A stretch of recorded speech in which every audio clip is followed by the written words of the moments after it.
Captain Buster and Private Pong here to give an Earth News update. We've just heard how human families have been composting their leftover food and kitchen waste.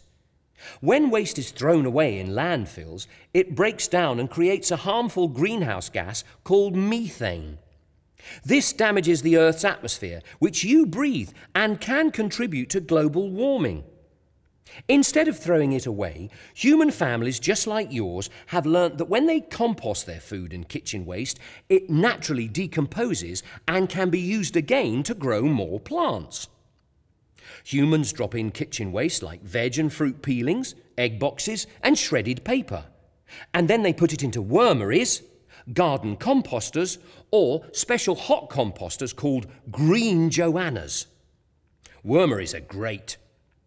The worms turn all this waste into rich compost.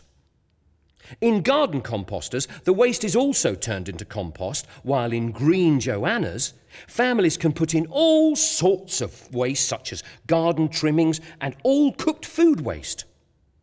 Be a Brighton and Hove recycling hero and don't forget to let your parents know that they can find out loads more on discounted wormeries, garden composters and green Joannas from Brighton and Hove City Council. Thank you for your time.